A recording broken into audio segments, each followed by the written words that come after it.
That suspect, identified now as Elias Rodriguez of Chicago.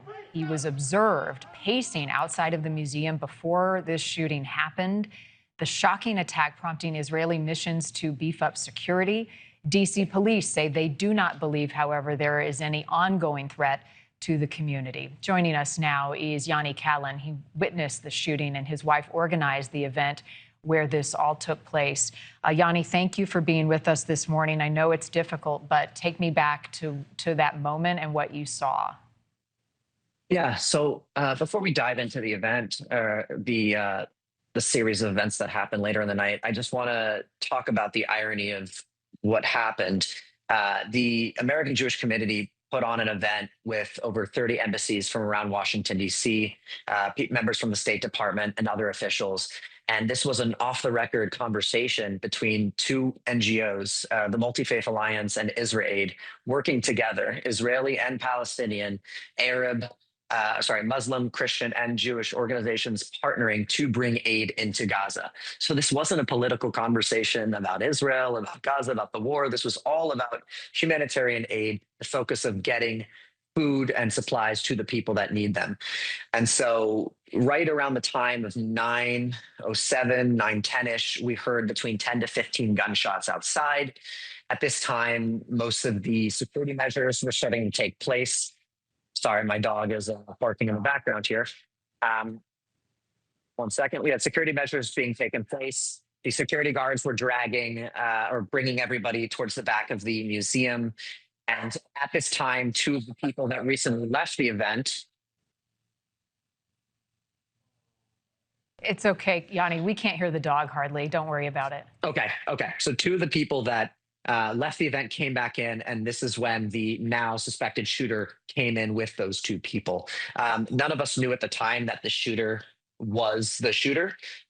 So this man clearly looked distraught. He was in a state of shock. His face was very pale. And of course, after speaking about humanitarianism, people were sitting him down, checking in. Are you shot? Are you okay? Giving him water, checking in. Little did we know he was the shooter in that moment. Around 9:16, 9:15, more police started to come inside the building to make sure everything was okay.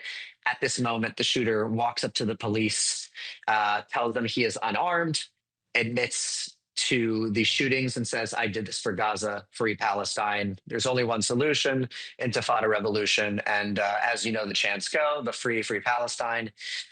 And still, I'm very used to pro-Palestinian supporters at Jewish events and Jewish spaces in front of Jewish synagogues. So that isn't something that is concerning. I think none of us really knew that he was the shooter at this point. I think when things started to get a little more serious is when some members of the museum and some friends started looking at the security footage. That's when not only did they see him assassinate someone in cold blood, I mean, he might have shot somebody 5, 10 times, which is just absolutely horrific. There was another member of the museum that ran out. He was asking for somebody to call 911. He was in a state of panic. He saw two bodies outside. So we were all just kind of in a state of shock, trying to piece together the information. And I want to say my heart goes out to the families of Yaron and Sarah. I am heartbroken for them. They were beautiful people. I have many friends that knew them. They were smart, they were kind, and they didn't deserve this. No. And I did hear, Yanni, they were about to be engaged. Correct. I believe Yaron was going to propose to Sarah within the month. Already had the ring. This suspect, is this someone that was familiar to you? Had you ever seen him before or spoken to him, or had anyone that you knew? No, I'd never seen him or spoken to him. I think, unfortunately, he fit right in. He had a blue suit. He was dressed for the occasion. I don't know how he was aware of the occasion, given that this was an off-the-record conversation, an event with a lot of security. People didn't communicate the location or details about the event publicly. So there's a lot of information that we don't have at this time, and I'm not amenable to speak to more details until we really find out how he got here. But I think the moral of this story is, shooting people in a Jewish museum doesn't free Palestine. Killing, killing workers for an embassy that are listening and learning how they can improve plans for humanitarian aid doesn't solve the problem, right? So the radicalization that we're seeing and the gasoline that we're seeing that a lot of media is pouring into this issue is a major problem. And I recognize that there are many sides to this overarching story of Israel and Palestine, but violence is never the answer. Terrorism is never the answer. And it's completely unacceptable that somebody could be radicalized to this extent to come into a Jewish museum, pretend that he's one of us, and then admit to murdering somebody and be gleeful about it. I mean, it's just disgusting. It is. It's sick. It's disgusting. It's horrific. And I appreciate you giving us the backdrop, Yanni, of what that event was about. Do you sense that Yaron and Sarah were targeted, or were they just happened to be there, the first two out of the event? It's a good question. I think they were leaving at the wrong time. And it's extra unfortunate that they happen to be employees for the Israeli embassy. But again, I know the police are still investigating right now, so maybe there was a motive. Maybe he did identify them. I'm not certain. What I do know is that there were other people from the event that he came in with, and he didn't shoot them. So I wish I had more information, but at this point, it's just speculation. So you mentioned 10 to 15 gunshots. Do you know where the gun was located if then he surrendered and said, "I'm not armed, I did it"? My understanding, and from what I was told, was that he left the gun outside. I believe it might have been left in the bushes or somewhere around the outside of the museum by the scene of the crime. It's very good he didn't come inside with the gun, and it's good he didn't have anything in his backpack because we were with him for some time. And I am still kind of in shock because I was going to call an Uber around the time that Yaron and Sarah left.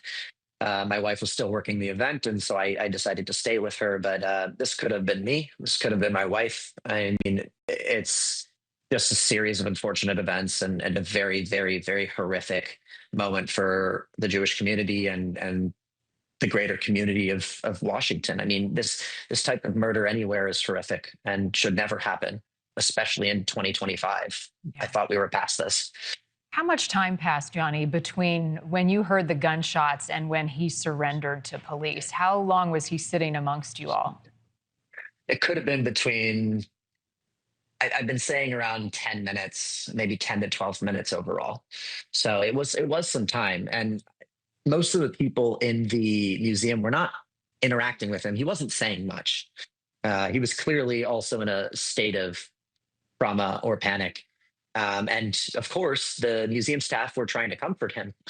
We know people that were bringing water over to him and making sure he was okay. So obviously, we didn't know he was the murderer at that time, and so we were trying to show humanity to people that we thought could have been an innocent bystander. And in retrospect, I think it's extra eerie just to think that I was standing next to him. I was very close to him, and thank God he didn't have another weapon on him.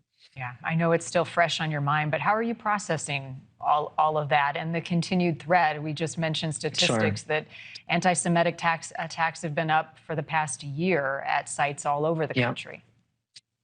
Right now, I don't really have the time to let my emotions take away. I'm focused on the story. I'm focused on trying to honor Yaron and Sarah's lives by sharing this and hopefully spreading the message that hate is not the answer. And we need to have dialogue. We need to replace violence with communication.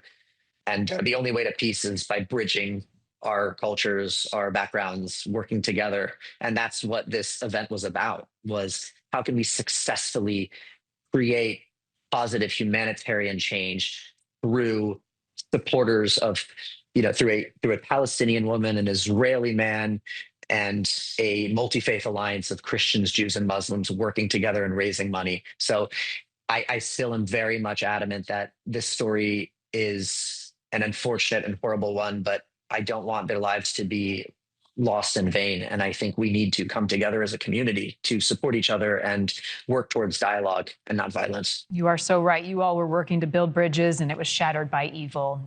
In honor of Yaron and Sarah, thank you, Yanni, for sharing your experience, your time, and their story.